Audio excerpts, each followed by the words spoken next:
We've all heard about the financial crisis, but what is it exactly, and what caused it? It seems today we're living in an increasingly more materialistic society. So what effect is this having on us? Join me for real stories, real issues, and real views. This is Real Talk.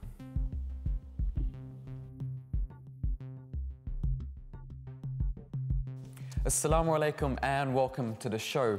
On Real Talk today, we're going to be discussing the deepest financial recession that we faced in living history. But who was to blame? Was it the banks? What about the consumers? Or maybe society in general? Have we become too materialistic? Well, to help answer those questions, I've got an expert panel with me here in the studio today, which I'm just going to introduce to you. First of all, we have Sultan Loan, who's the head of foreign exchange trading at the Swiss Finance Corporation. Welcome to the show. Good afternoon. Also, Ravil Bukharev, have I pronounced that correctly? Yes, indeed. A writer and a former BBC journalist. Thank you. And we have Said Bashir Ahmed, who's head of private banking for a global financial institution. Good afternoon. So that's our expert panel, and obviously we've got our studio audience here as well today. But first of all, we know that the global financial crisis has affected institutions. We're going to have a look at one of these such institutions to find out what the whole deal is there. How are they coping with the problem? So let's take a listen to the word on the street.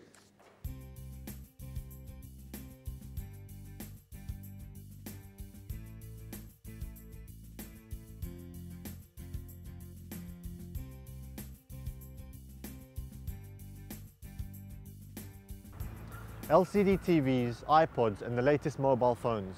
It seems as though we are living in an increasingly materialistic society. But what effect is this constant desire to have the next best thing having on our lives? And how materialistic is society of today become?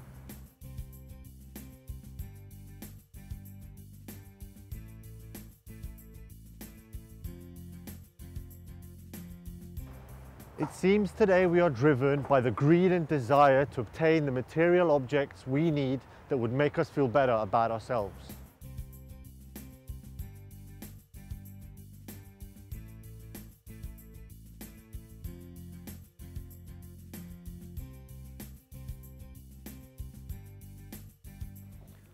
It was this greed that caused the largest financial crisis in living history. And it was also this greed that caused the world's biggest economies to collapse like a house of cards.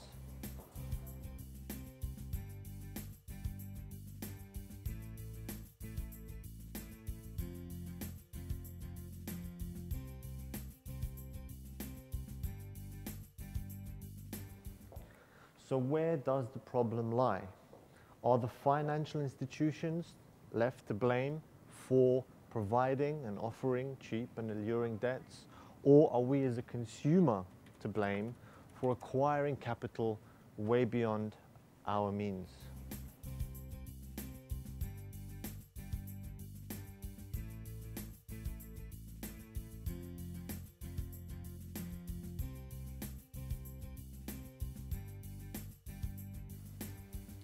Well, first I guess you want to know what were the signs.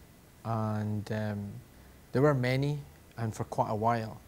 But the most obvious was clearly the inordinate level of debt being added by banks through increased mortgage lending, by companies thanks to increasing level of mergers and acquisitions, inflating the valuations of companies, and that was being assisted by cheap finance. And then you have individuals in the UK. We have approximately £30,000 of debt per person, which amounts to about 133% of the average salary.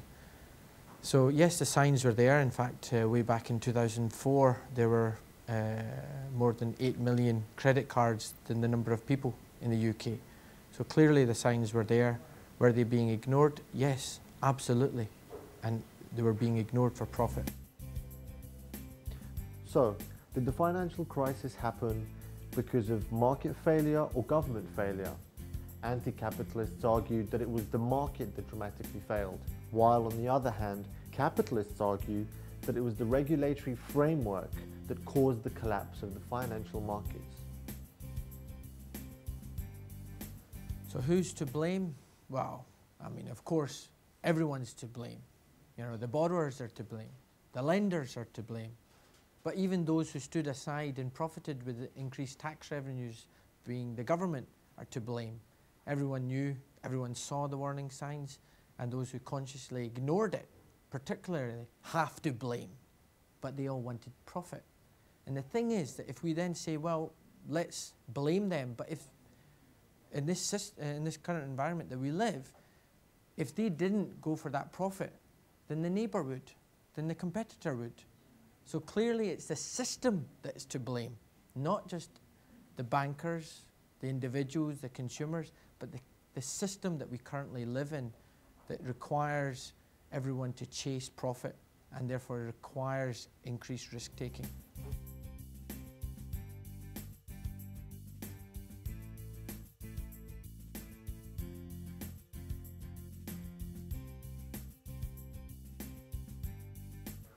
As youngsters growing up in Western society today, the question we must ask ourselves is, how can we stop from being influenced by such a materialistic society?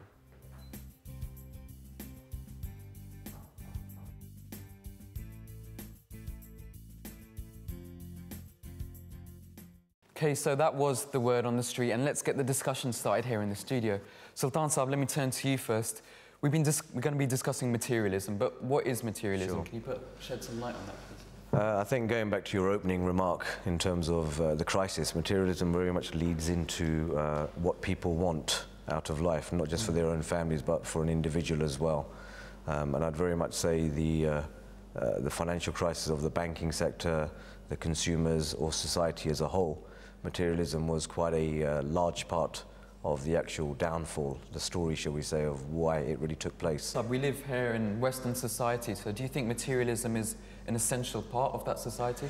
Well, I think it's an essential part of every human society. I lived, as you know, in the former Soviet Union, and also senseless materialism wasn't encouraged there, although the country was atheistic, of course. And this was for the sake of... Which country are you based in before? Well, I lived in Russia, in Moscow. Okay. But you see, the problem is not materialism as such, but everything should be taken in moderation, as we are taught, you know. Materialism is a necessary part of life because, you know, you have to have something. You can't live, you know, like an asket in the desert. Right. But here, interestingly, you see, when you started chasing after material lives and not spiritual goal, no spiritual goal you have at all, then interestingly, you chase not after materialism, but after some mirages, and these mirages are just, the more you chase them, the more distant they become. They get as well. Yeah. Bashir, would you agree with that? I think I tend to agree with the panelist here that there has to be a well-rounded approach. It has to be a balance in life, and if you keep on chasing goods or materialism, then there has to be some sort of a balance there. So I think that balance was not really, it was tilted towards material goal rather than spirituality. But I mean, the financial crisis is something very current, it's happening now, but looking at materialism from a wider perspective, wouldn't you actually feel that, you know, it's not something that just affects us now, but it's been going on for many hundreds of years? I think it has been really going on for the last, obviously, hundreds of years, but has picked up momentum in the last couple of decades now, and picked up momentum to a pace which is not sustainable, you know. So that's what my view is. Okay. Yeah. Reveal Saab, I mean, you've done a lot of, I mean, you've written books as well, you've analysed different societies. What would you think about the actual history of materialism? Well, you see, the history, we know in the Holy Quran that in a faithless society, you see, the thing which is happening in life is actually the competition between people in terms of wealth and in terms of the number of children, as we know, you know. So this is already said 1400 years ago. And it was before that, you know, in the Bible and so forth. We know the history of the world is all about materialism, about getting some material things. Even if you go back as far as Egyptians and ancient societies. Well, I believe even if you go back to, you know, to the very, very old history, to the biblical history, you know, the first men on earth, they were having something and they were fighting each other because of that. But here we are not talking about materialism as such. Basically, there's nothing very material in celebrity culture. It's really, as I said, it's a mirage of fame, of wealth, of enormous wealth. It's not that something you can get. It is something you are, it's about the priorities set in the society. You've touched on a really important point, which I want to develop a bit further. Sultan Saab, you mentioned celebrity culture. Now, don't you think that's quite detrimental to young people living in this country when you look up to people who are living such a, you know, fantastic lifestyle with money and everything? That's got to have a bad impact on young people growing up. That's society as a whole, unfortunately, at the moment. I think, you know, whether it's celebrity culture, you know, whether you're a Premiership footballer, whether you're a successful artist within your own right, youngsters will look at these people as a leading example within their lives. But it very much starts from the home, you know, education process from home on how the stability is with your children and how you teach them various good things in life. Most people will always be given bad examples, but that very much comes from the schooling and the home life on how you will portray your children going forward. Okay. In terms of celebrity culture, that has been in every decade, in every region around the world for many years throughout, and that will always be there. Okay. But I don't think that really causes the actual downfall of, in terms of, or enhances materialism. It's just part of society, unfortunately. Okay, that's fine. Let's move to the audience here. I mean, you're young people growing up in this country. Have you been affected by materialism? Do you feel under pressure to live a materialistic life? Let's get some views. What do you think? Well, I wouldn't say that. I think I'm a little bit older now. Probably moved away from that. But definitely I do see it amongst younger people where, as the panelist mentioned, especially on celebrity culture, you know, it's almost linked in with happiness. That if you have this lifestyle, if you have, you know, if you can go out night on night and enjoy yourself, it's like there's a link to happiness. I actually know people that sort of have lived lives similar to that, and I can say, you know, sort of wholeheartedly, they're not happy. Yeah. You know, there is a big, and as the panelists were saying, it's chasing that mirage, and I very much agree with that concept. But definitely going down. I mean, celebrity culture, I think, it is feeding into society nowadays. Let's get one more view as well. Can we get a view from the back? What role do you think the media is playing? Do you actually feel, you know, pressured living in this society to attain material goods?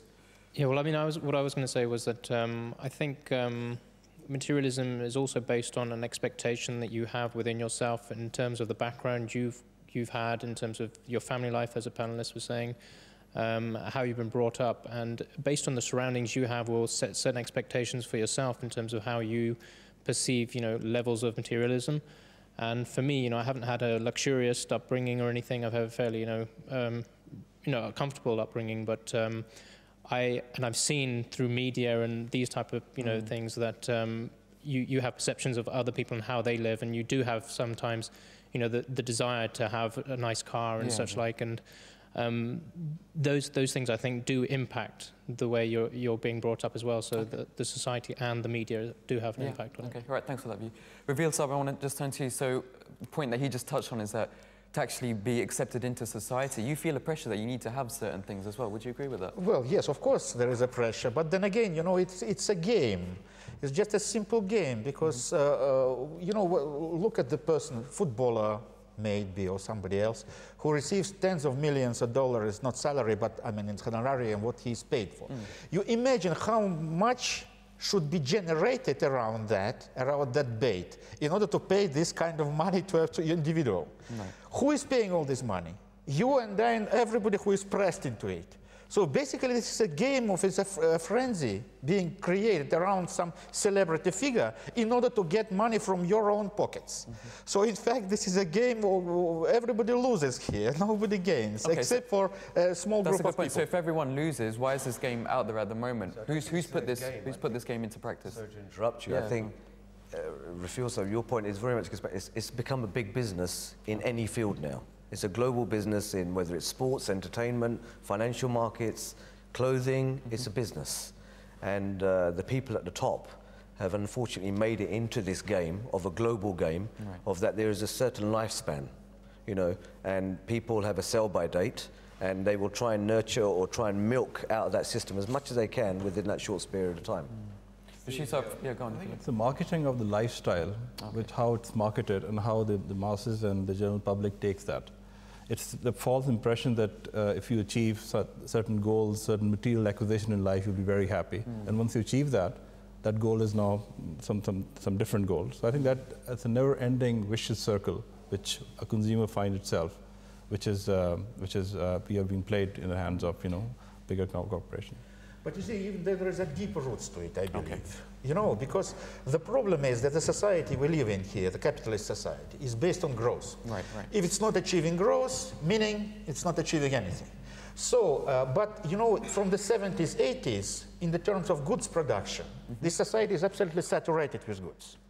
You can't create growth by creating just new goods. You mean like consumer goods? Like consumer goods, right, I mean, okay, yes. okay. So you have to create something or invent something in order to achieve this growth, which will be kind of, bringing in money for big. So what kind of things? Okay. Internet bubble we had, for example, which achieved nothing, only hot air. Hot air was sold, growth was achieved. Today's crisis, it is the crisis of the same thing. Something was sold, which was hot air, in order to achieve growth, because otherwise growth could not be achieved. Outsourcing was done 20 years ago, so this margin is already, spent. Internet margin already almost spent. And so in the society we live in, the engine of it is growth, so you have to invent.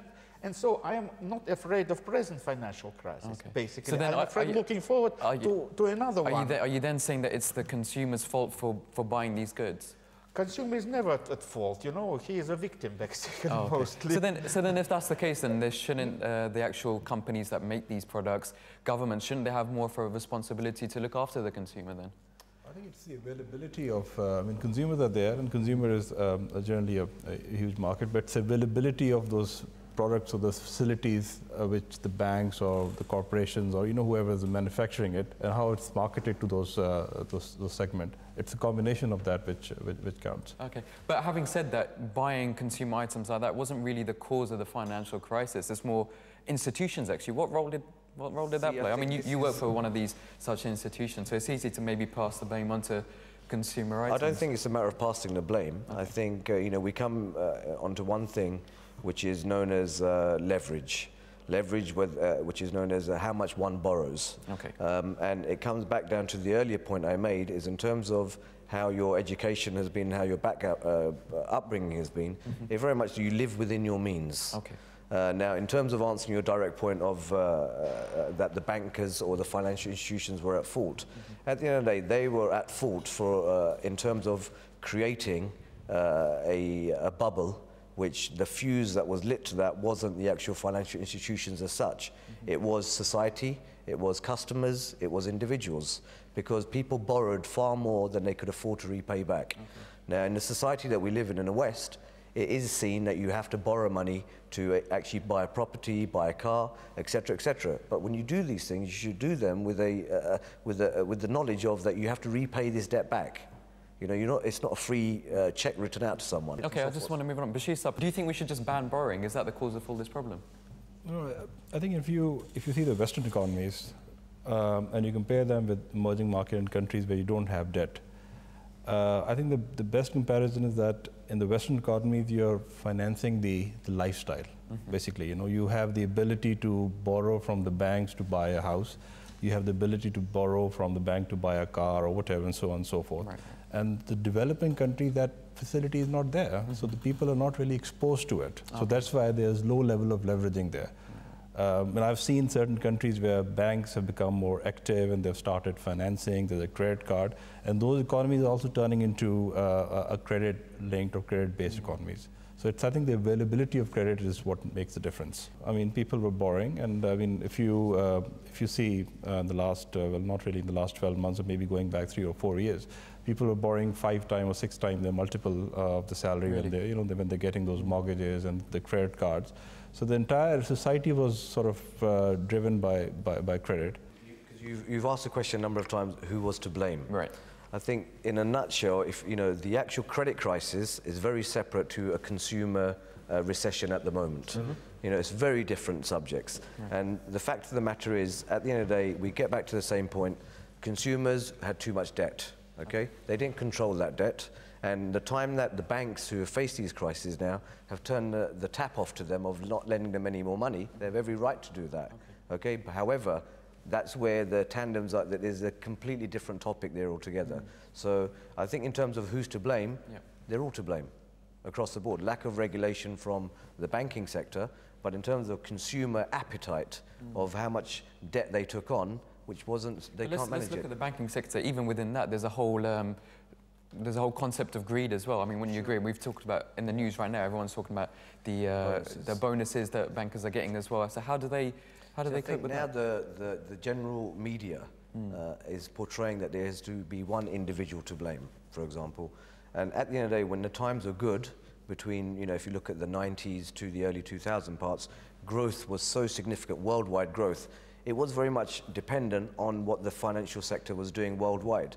And as the financial markets and the sector grew, the Chinese appetite grew, the emerging market appetite, it was all related to the financial markets because they were growing at such a steady growth.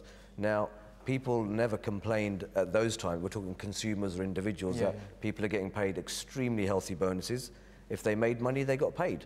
But now, because there is the media with the politicians looking to someone to blame directly, the actual bonuses they pay out are fairly insignificant in terms of the global picture of how much is debt on the table. It's very insignificant. But the media always wants to portray the villain in some sense of who they can portion the blame to. Okay, so we've separated consumer debt and we've separated the financial crisis. Bashisa, turning to you, whenever I've heard about the financial crisis, I'm not an expert, but the key phrase that always comes up is subprime lending and mortgages. Could you just shed a bit of light onto that? I think in order to understand subprime, let's just understand what happened. Okay. I would really, if I have to, put a single reason why that happened, the most important reason is the excessive risk-taking by the banks. The banks were very involved in risk-taking, and that happened because the lack of risk management or poor quality of risk management in different financial institutions. And I think we also have to step back and understand what really happened in the last 10, 12, 15 years in the global market. And as Sultan is pointing out, the globalization was the name of the game. Globalization was happening, alliances were happening between different countries. Investments were happening from US to Europe and vice versa, and then European countries investing in the emerging market. I think that process, a lot of liquidity was generated. And because of that liquidity, the banks were looking for investments to sort of enhance the returns. Okay. And borrowing, obviously credit and borrowing was there, it was available, but there was a category of investors who couldn't really afford it. Okay. But as the banks came up with this scheme or package where if there could be increased pricing on those loans, those could be marketed. So in fact, they end up giving loans to parties or obligors or sort of borrowers who couldn't really afford to make the payment, but the packages were so attractive that it made all the But shouldn't they have sort of planned ahead and looked forward and actually realised that if we borrow money to these people, they're not going to be able to pay them back? I think that was the problem because the short-term nature of some of the banks, because they were looking at the particular transaction, they were not looking at the entire life cycle of that product. And people were rewarded on the basis of 12 months, but those 12 months were fine, but after 12 months, what actually happened, to those assets? So the entire life cycle of a transaction or a product was not really followed. And I think there was a failing on part of the regulators also, because the regulations were not holistic, they were fragmented, and they were not really catering for the global financial system, which was complicated, and the regulator was not able to understand it. Okay, but it's easy to blame the regulators, but isn't it the banker's job to actually know what they're doing, who they're lending money out to, and the risks involved with that? I think it's important, but the way the entire culture was sort of going at that time, people were rewarded on the basis of their short-term successes. Okay. And as long as the banks were making money, everything was hunky-dory, and everybody was very happy. And this all happened when the crux came and this financial meltdown came because of the I think probably shortage of short-term liquidity in the market, and then obviously, Reveal something I wanted to ask you. I mean, within capitalism, I've heard that actually within capitalism, you always have a cycle of you get recessions and then you get high points as well. Will it always continue like that? What do you think? Well, I think it would, but the problem is not that, because capitalism also went through certain stages. Now we got, I believe, to the stage of, this is my own title for it, the stage of gambling. It is not proper investment. It is absolute gambling. Sultan absolutely rightly said that consumer lending or consumer credits are a very, very small part of what banks and financial services do these days. Basically, the amounts of liquid money which goes here and there. You remember 10 years in '98 there was the first time in big financial crisis. Out of Russia. Not out of Russia. It was out of the tiger economies then. Okay. Russia suffered then very much for that. But this was the beginning of it. Because it was the gambling, and the gambling was. I remember one fact that. At one point here at the London Stock Exchange, the Emperor's Palace in Tokyo was valued for $1 trillion. And this was the gamble they were willing to take. This is not economy. This is, you don't call it capitalist or whatever, it is sheer gambling. And the financial crisis was due to gambling, because they were gambling not with people's money, but with destinies of the whole countries and the whole generation destinies. It is not, to a small little consumer who got, his money for a car. No, it's much, much worse. And in this respect, of course, this has a colossal moral and spiritual side to it.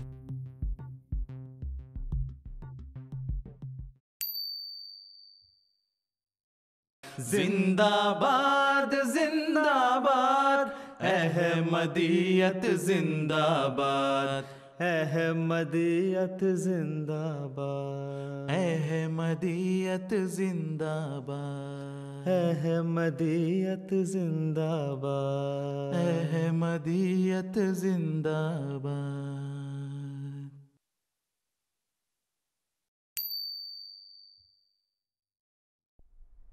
वक्त था वक्त मसीहा न किसी और का वक्त था वक्त मसीहा न किसी और का वक्त मैं ना आता तो कोई और ही आया होता मैं ना आता तो कोई और ही आया होता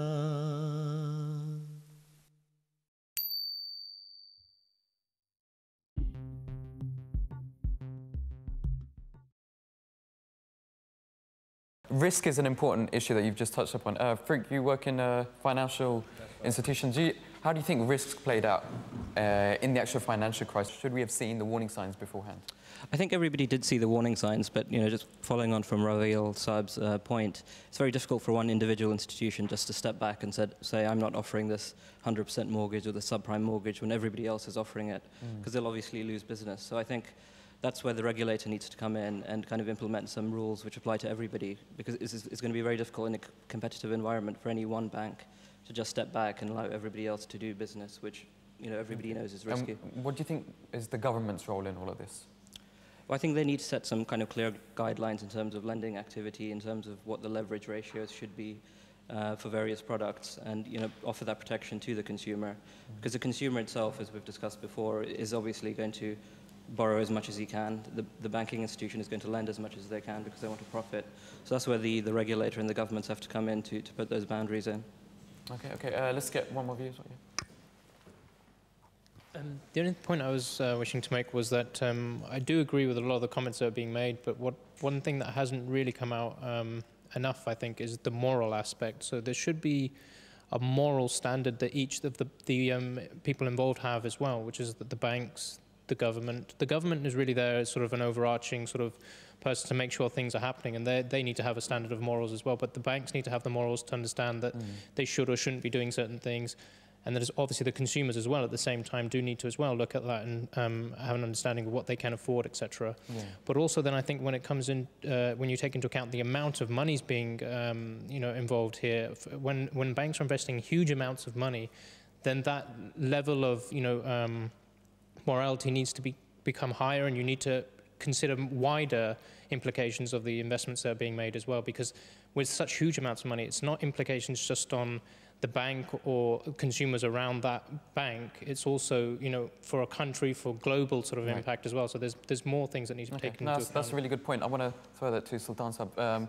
He's talking about huge sums of money. Now, we're talking about some of the largest corporations. They're the ones that have been affected the most by all of this. So the numbers do not fit on calculators anymore, in reality. But I think you have to take a step back and look at it in the sense of that, you know, whoever you look at for the failings, the governments, the regulators, the bankers, the consumers, everyone has a piece of moral responsibility, you know, because whether there's a salesman at an institution or whether there's someone who's looking to borrow money, they have to look at their own ideals of what is right and what is wrong. Whether they, you know, lie to achieve success, or whether they're lying to themselves that I can afford to pay these things back. So it's both sides of the coin.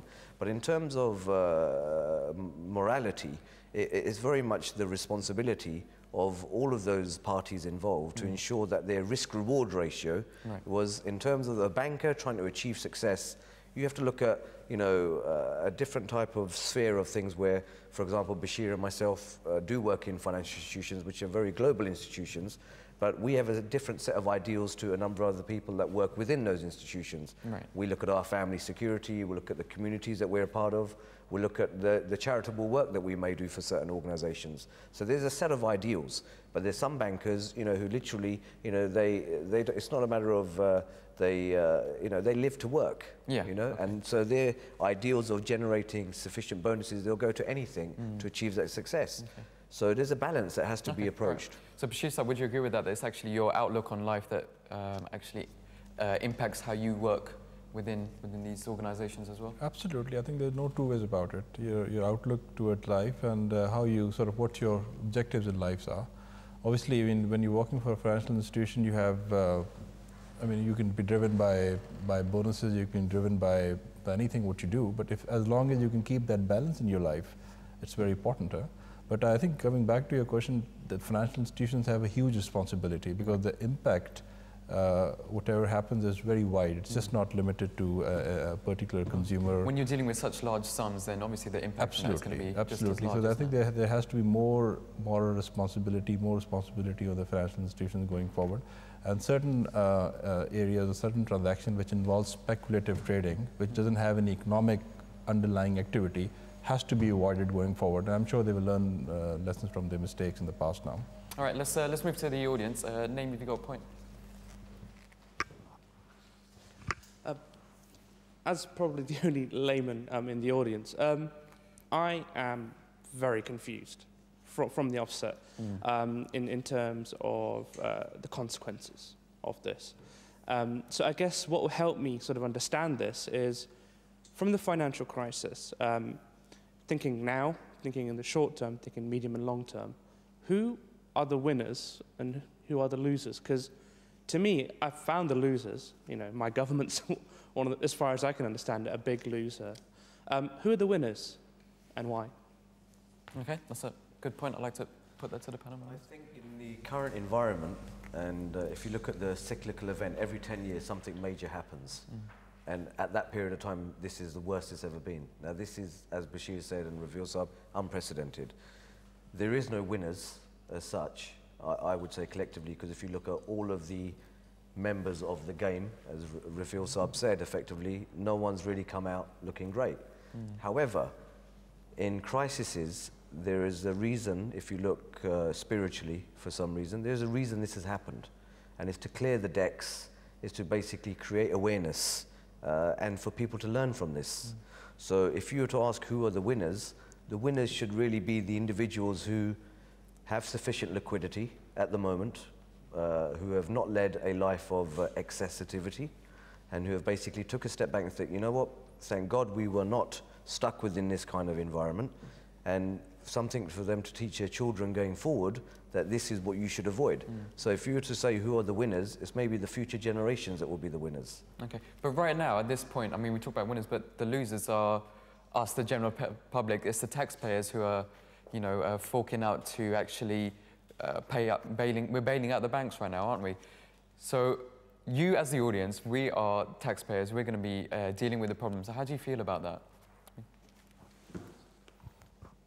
Well, obviously, don't feel very good about that. But my central point is, first thing, from what I'm a layman as well in this, so I'm only a scientist here.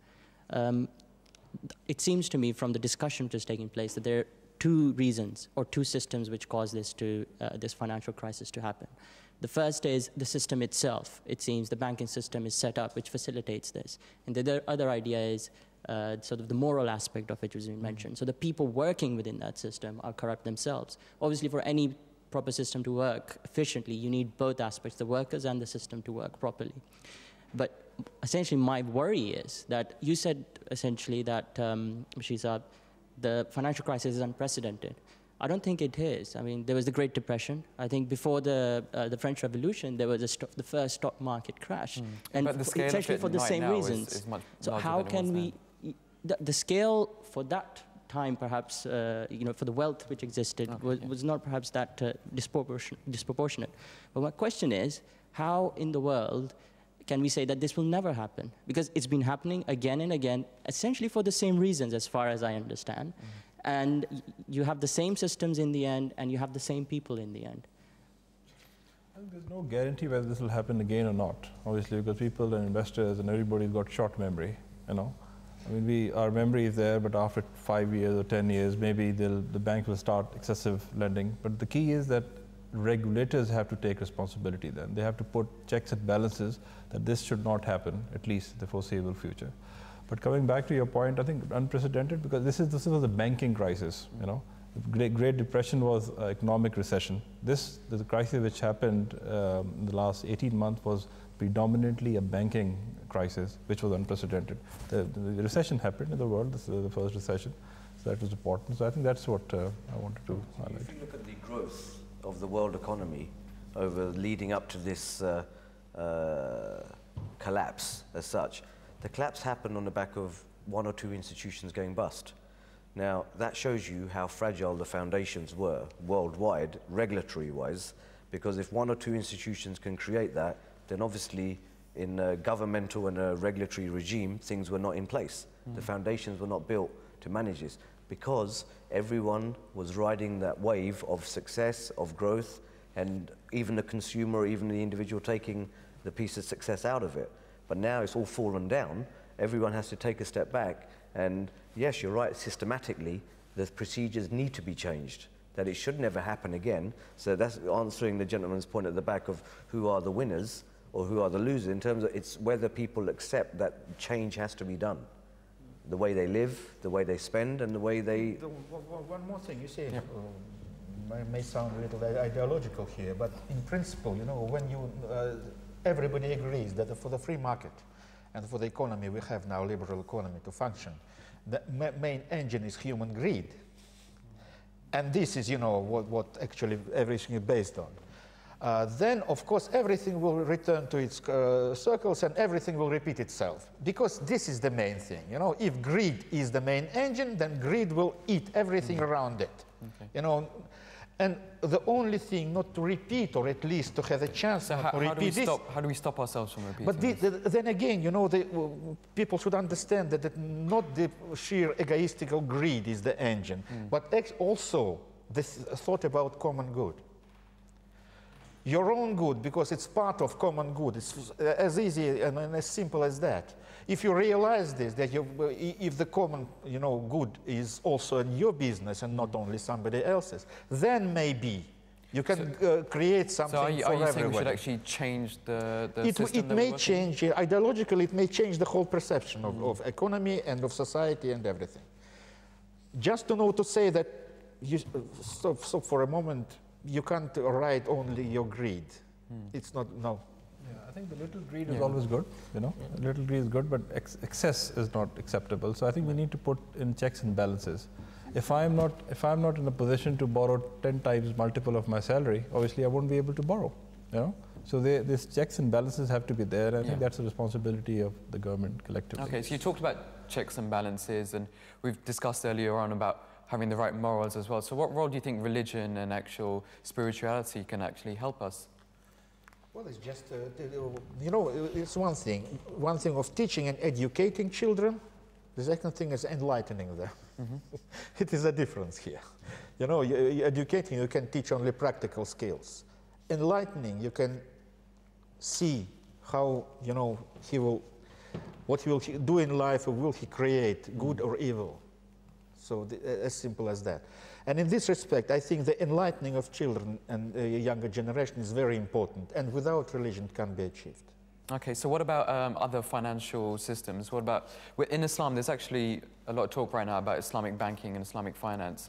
How do you think, would that actually have solved these issues? See, I think this goes back hundreds and hundreds of years. You know, the model of Islamic finance, for example, you know, has now developed into such a global phenomenon in the last 10, 15 years, for example, where people have tried to get away from the fact, see, if you look at any interest-based economies as such, interest-based economies generally thrive on high risky lending at high extortionate rates. But in terms of on the Islamic model, which most of, I'm sure our panel are aware in terms of the funding aspects and the interest aspects, it's very much done that it's for the betterment of mankind. That there is an equality in the way that the money is lent, and there's an equality on how it's repaid. So not to create a burden, but to allow a person to have that basic lifestyle that he is allowed to have. But I'm sure Bashir and Rafil Saab can enlighten us more. I mean, I want to touch on your background within Russia as well. That's a traditional communist state. How does it work there? Sorry? In terms of the finance in a communist state, how does it work there? Well, everything was, you know, we had only one central bank, which was actually distributing the money streams to certain, you know, to the social care, to health care, and also to the sector of the industrial sector. But the problem here is that it was, of course, very ineffective, in fact. Because unfortunately, capitalism is the only thing which is much more effective than any other model. And in this respect, competition is essential, because when you compete, then you create some value. That's the essence of a free market, isn't it? Having that competition. Yes, competition. Sure. But if you go back to your question of Islamic, you know, would that have been a better product or a model to run? It's being run all over the Middle East. It's being run in emerging market things where it is creating far more stability. However, the lack of education of the Islamic finance model doesn't allow it to truly come into the Western economies at the moment because of the interest-based scenarios that it is. Yeah. So you're saying interest is the real key there? Yeah, for all of the Western financial institutions, their businesses run on basis of the spread of the interest that they make. You know, now if you take the example, and not to get too technical, but if interest rates in the UK are at 0.5%, they're not lending out till anything till 4%. So they're actually making a margin of 3.5%. That's where they're creating all of the wealth again. Bashir, what's your view on this whole interest debate? You see the Islamic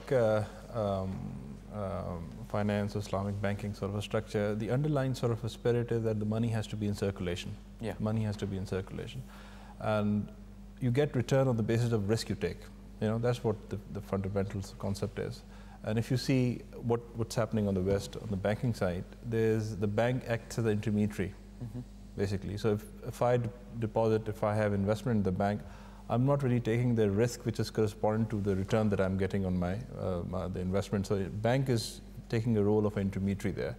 And in the Islamic finance, that intermediary role is just not there. So it's basically money in circulation. And if that role was not there, I'm sure things would have been much different because, you know, the risk element. The disconnect between the banks and the so let's see what the audience thinks about that. You got any further points? Yeah, so from what I understand as a layman about sort of the Islamic system of finance, it's prescribed at a very fundamental level, needs to be sort of implemented according to culture and time. So, but the zakat is the motivational factor, so you basically tax uninvested money. So people are encouraged to invest, whereas interest essentially does the same thing, but from the other side. But my point is that, and also, if you are basically if you're sharing the risk, that's the other point, because interest provides fixed amounts, so you're not actually sharing the risk, and your money is not actually, you're not receiving what the money is doing. My point is, but the Islamic system you've mentioned, does that actually implement that system? Is Islamic banking actually Islamic banking? Well, that's a deep question, and maybe, like Raveel Saab was saying, it maybe require further program. I just want to, because there's so much to deal with, I just want to surf over the surface. You got a point you want to add in? Yeah, no, that was fine. I wanted to make a comment about the, in terms of Islamic finance, working in, private banking, I deal a lot with Islamic, and as far as I'm concerned, it doesn't really make that much difference. To me, the Islamic financial model as it stands, and as the normal Western sort of models are, there's not really that much difference. They've just packaged it up. They've just they've called it something, they've called it Islamic finance just so that they can market it to, Muslims, as it were. I think going forward, as you said earlier, the very essence of, Islam, when you actually apply it to a model, but I think that's really, really down to the individuals as well. The individuals that take part in that market, the individuals that actually work within that market need to have the same kind of, the same morals for that to work. I think in essence, you'll always have people with greed. I think there's always going to be, you're always going to have those people that want to take it that one step too far. Okay, that's a good point. So let's get some more views from the audience. Do you think, he's touched on an important point there about morals. So how do you think that plays itself out? There's different forms of capitalism. There's an aggressive form of capitalism which is coming out of the States. Right. Europeans have a more moderate form of capitalism. We're more interested in workers' rights, the environment, and the profit motive. You can't take that away from the banks. That they're entitled to that, and we live in a meritocracy. But the principle of ethical banking, which you call Islamic banking, or maybe those terms aren't transferable, but I think that's the way forward, and that's all I can say, really. We're going to be wrapping up the program shortly. I just want to get some views from you guys in the audience. We've had a good in-depth discussion here. How have you felt about it? What have you taken out of it? What role do you think we play as individuals in all of this? Naeem, how have you taken on? Obviously, you were saying before you're not from a finance background, but how do you think we can, looking to the future, how can we make the most of it as individuals? I think sort of the answer to my question, I think, sort of laid the foundation for that. Lessons have to be learned, and also they have to be not only learned, but as you say, internalized. That is to say that we understand that right from us simpletons down here, all the way up into the big sort of financial chiefs. Every action has a consequence. The motive behind your action also has a consequence. Right. So it's just, Okay, all right. That's simply what I understand. Yeah, that's fine. Nasir, any final comments as well? I think what I felt strongly was that the banking panel members were doing a really good job of defending themselves, and often they were sort of referring to the regulators that they need to be putting in place certain, rules and procedures so that these things don't happen again. I do agree with that, but because I used to work in the banking sector, so I actually used to work in the credit risk department, and then I left when the banking crisis happened. Yeah. You left at a good time. Yeah. But what I was going to say was I know from my experience there that a lot of the way that the structure of the banks works and the sort of mentality of the bankers and the investors there is that they're put under huge amounts of pressure. And I don't think a lot of them appreciate the implications of the things that they're actually doing. So the investments they're making in these vast amounts of money, a lot of them don't actually sit back and think, hang on, how's this going to impact across the rest of the world when I click this button? Because that's all they're doing. Nowadays it's just literally you're pressing buttons to make huge amounts of investment. And I think there is more implication that needs to be appreciated, and as well as what was being said in the audience, in terms of ourselves as well, we need to now step back and see how can we make things better as well. Okay. But it's let's get one more view, Farouk. Just some concluding remarks. How can we actually influence what's been happening as individuals? I think it's very difficult to influence what's happening. Unfortunately, I'm a bit more pessimistic than a lot of people here. I think, we live in a global financial system, which is an interest-based system. Unfortunately, that encourages a type of behavior which is, cyclical, the kind of boom and bust type economies that we've seen. And I think there'll be a period where people will tighten up, regulators will come in, regulation will increase. But unfortunately, as time goes by, people will lose sight of what's already happened and will, unfortunately come into another period of crisis. And you've talked about the Islamic banking system, which is, obviously an ideal model, but it's very difficult to have an Islamic banking system which sits on top of this kind of global financial system that we're already sitting in. So, we've discussed kind of briefly that they have all these structures which tick these boxes to meet the Islamic requirements, but I'm not sure it's really a truly Islamic banking system. Okay, all right, thanks. We're just going to be wrapping up the discussion from now. Bashir, if you could just give us some concluding remarks. Let's look to the future. What lessons can we learn and how can we implement this in the future? I think, it's very important that, let's talk about, the financial institution, the bank, as long as the interests of these stakeholders, who are the stakeholders? The clients of the bank, the employees of the bank, the management, the shareholders, the public by large. If the interest of all the stakeholders are taken in account, then I think there's a bit of moderation, there's a bit of balance, and that was not really happening. So if the banks grow responsibly, reasonably, and the stakeholders' interests are safeguarded, then we'll find that we will not have these issues going forward. But if just few stakeholders' interests are safeguarded and rest are all sort of ignored, then we will have similar situations.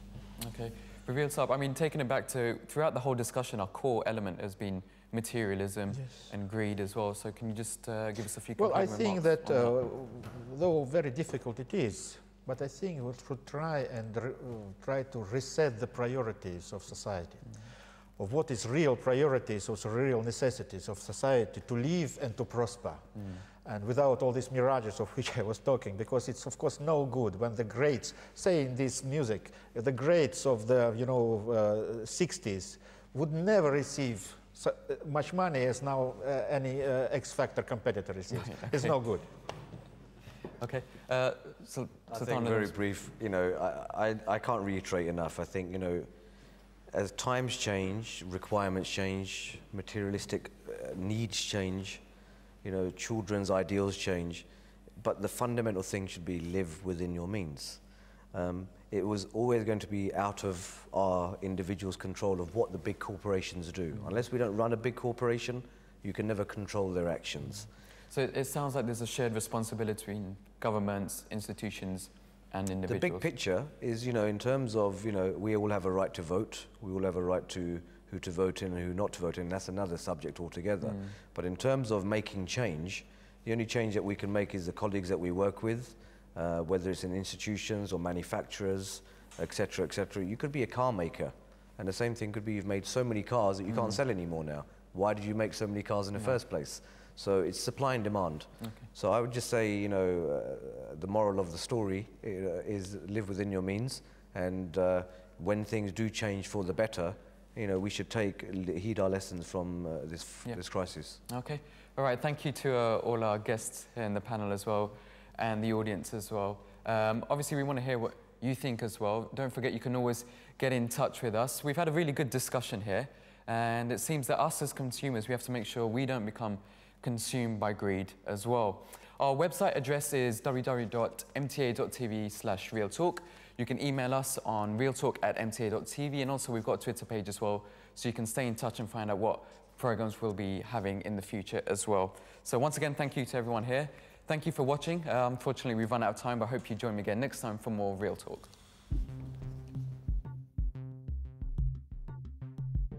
Going through life is trial and error, so we're not always going to make the right choices in the beginning, but through the course of the interchange and the experiences, we get to know, and then we should make the right choices based on our knowledge. So that's friends, but what about specifically when you're working in groups, you're doing college work or something, you have to work with boys and girls as well, so how do you balance that out? I think it depends on you as a person, how strong you are, how strong your faith is. If you keep up with your 5 daily prayers, that way your mind stays with God. Join me for real stories, real issues, and real views. This is Real Talk.